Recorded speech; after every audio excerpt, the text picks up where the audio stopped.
بسم اللہ الرحمن الرحیم سبحان اللہ رب العالمین والصلاة والسلام علی خاتم الانبیاء محمد مصطفیٰ صلی اللہ علیہ وآلہ وسلم۔ بسم اللہ الرحمن الرحیم الحمد للہ رب العالمین الرحمن الرحیم مالک یوم الدین ایاک نعبد و ایاک نستعین اہدنا الصراط المستقیم صراط الذین انعمت علیہم غیر المغضوب علیہم ولا الضالین آمین۔ خواتین و حضرات السلام علیکم۔ آج ہم سورہ آل عمران کی 116 آیت سے لے کے اور 120 آیت تک کا مطالعہ کریں گے۔ 116 آیت میں اللہ تعالیٰ کا ارشاد ہے، کافروں کو ان کے مال اور ان کی اولاد اللہ کے ہاں کچھ کام نہ آئیں گے، یہ جہنمی ہیں جو ہمیشہ اسی میں پڑے رہیں گے۔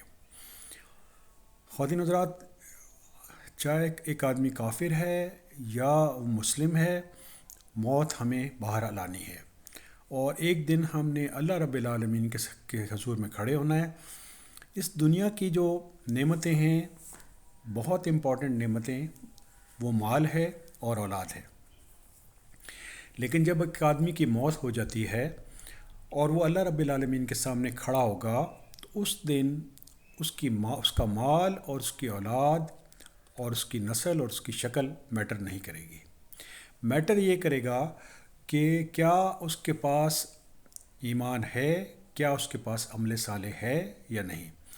وہ لوگ جو اللہ تعالیٰ کا کفر کرتے ہیں، اس کے بارے میں اللہ تعالیٰ نے بہت واضح طریقے سے بتا دیا ہے کہ ان کی مال اور ان کا اولاد ان کی مدد نہ کر سکیں گے۔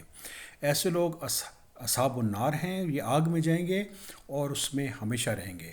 نوٹ کیجیے خواتین و حضرات، ہم فیہا خالدون، کہ وہ اس آگ میں ہمیشہ رہیں گے۔ سورہ آل عمران 117۔ یہ کفار جو خرچ اخراجات کریں، ان کی مثال یہ ہے کہ ایک تند و تیز ہوا چلے جس میں پالا تھا، جو ظالموں کی کھیتی پر پڑے اور اسے تہس نہس کر دے۔ اللہ تعالیٰ نے ان پر ظلم نہیں کیا، بلکہ وہ خود اپنی جانوں پر ظلم کرتے تھے۔ خواتین و حضرات، قرآن بار بار یہ چیز واضح کر رہا ہے کہ اللہ تعالیٰ اپنی مخلوق پر ظلم نہیں کرتے، لیکن انسان اپنے اوپر خود ظلم کرتا ہے۔ وہ آدمی جو کفر کرتا ہے، اگر وہ اس کفر کے فروغ کے لیے اپنا مال خرچ کرے گا، تو اس کی مثال ایسی ہی ہے کہ کھیتی پر ایک سخت سردی کی ہوا چلے اور اسے وہ تباہ کر دے۔ اور یہ تباہی جو آتی ہے انسان کے اعمال کے اوپر، وہ اس لیے آتی ہے کہ وہ اپنے آپ پر خود ظلم کر رہا ہوتا ہے۔ جو آدمی کافر ہے وہ اپنے آپ پر ظلم کر رہا ہوتا ہے اور اپنی ہلاکت کا باعث خود بنتا ہے، اس دنیا میں بھی اور آخرت میں بھی۔ دوبارہ سے میں یہ عرض کرنا چاہوں گا کہ اللہ رب العالمین نے واضح فرما دیا ہے کہ میں اپنے بندوں پر ظلم نہیں کرتا، لیکن یہ اپنے اوپر خود ظلم کرتے ہیں۔ تو جب بھی زندگی میں کوئی مشکل آئے، کوئی تکلیف آئے، تو پیچھے مڑ کر دیکھیے کہ آپ سے کیا غلطی ہو رہی ہے۔ لیکن یہ مثال جو ہے مستقل تباہی کی، یہ مثال اللہ رب العالمین نے کفار کے لیے دی ہے۔ سورہ آل عمران 118 آیت۔ اے ایمان والو، اپنا دلی دوست ایمان والوں کے سوا کسی اور کو نہ بناؤ۔ تم دیکھتے ہو دوسرے لوگوں کے تمہاری تباہی کی کوئی کسر نہیں اٹھا رکھتے، وہ چاہتے ہیں کہ تم دکھ میں پڑو، اور ان کی عداوت تو خود ان کی زبان سے بھی ظاہر ہو چکی ہے اور ان کے سینوں میں پوشیدہ ہے، وہ بہت زیادہ ہے۔ ہم نے تمہارے لیے آیات کو بیان کر دیا ہے۔ تو خواتین حضرات، اللہ تعالیٰ نے یہ بہت اہم نقطہ مسلمین کو بتایا ہے کہ کفار کو اپنا دوست کبھی نہ سمجھیں، خواہ وہ اہل کتاب میں سے ہوں یا مشرکین ہوں۔ ان سے اگر دوستی آپ کریں گے تو ان کے جو زبان کے اوپر آپ کے خلاف جو بغض ہے وہ تو واضح ہو ہی جاتا ہے، لیکن جو ان کے دلوں میں ہے وہ بہت زیادہ ہے۔ تو اللہ تعالیٰ نے ہمیں یہ حکم دیا ہے کہ ہم احتیاط کریں جب ہم کفار سے ڈیل کریں، اور ان کو اپنا دوست کسی صورت میں نہ سمجھیں۔ سورہ آل عمران 119۔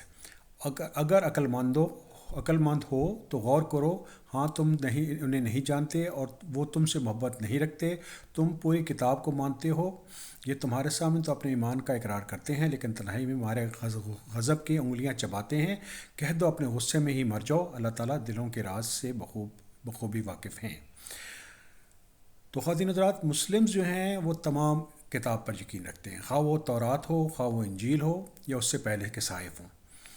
اور جو اہل کتاب تھے وہ تورات پہ بھی تو یقین رکھتے تھے، انجیل پر تو یقین رکھتے تھے، لیکن وہ قرآن پر یقین نہیں رکھتے تھے، اور بظاہر وہ یہ کہتے تھے کہ ہم ایمان لے آئے، لیکن اصل میں وہ غیظ و غضب سے ان کے دل جل رہے ہوتے تھے۔ تو اللہ تعالیٰ نے فرمایا کہ تم اپنے غضب میں ہی مر جاؤ، کیونکہ اللہ تعالیٰ بے شک اپنے بندوں کے دلوں کے حال سے بخوبی واقف ہیں۔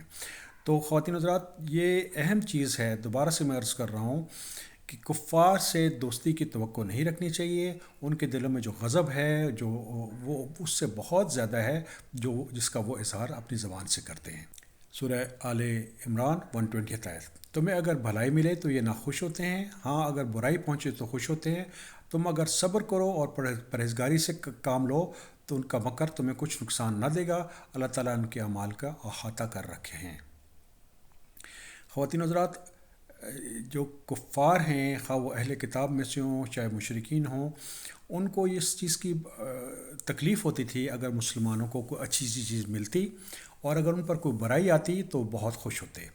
اس کے جواب میں رب العالمین کا ارشاد ہے کہ اگر تم نے صبر کیا مشکل وقت میں اور تقوی اختیار کیا تو ان کی کوئی تدبیر تمہیں نقصان نہیں پہنچا سکے گی۔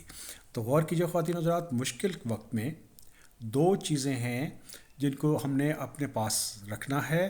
پہلی چیز یہ ہے، مشکل کے وقت اللہ رب العالمین سے شکوہ سٹارٹ نہیں کرنا چاہیے لیکن صبر کرنا چاہیے، اور دوسری چیز ہے تقوی۔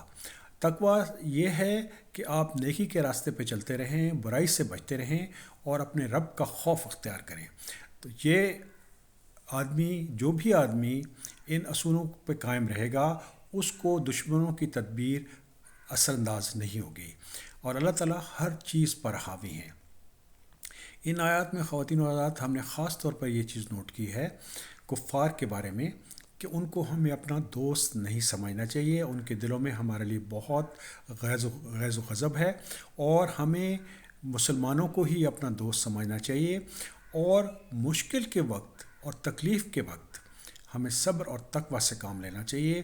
اس طریقے سے کسی دشمن کا تدبیر ہم پر اثر انداز نہیں ہو سکے گی، کیونکہ باہر صورت اللہ تعالیٰ جو ہیں وہ تمام اعمال پر محیط ہیں جو انسان کر رہے ہیں، اور اللہ تعالیٰ کے حکم کے بغیر کسی کو کوئی نقصان نہیں پہنچتا۔ مسلمان کو اس چیز پہ یقین رکھنا چاہیے کہ میں اپنے رب کی نظر میں ہوں، اور جو لوگ میرے خلاف تدابیر کر رہے ہیں اللہ تعالیٰ اس پر حاوی ہیں۔ الحمدللہ رب العالمین۔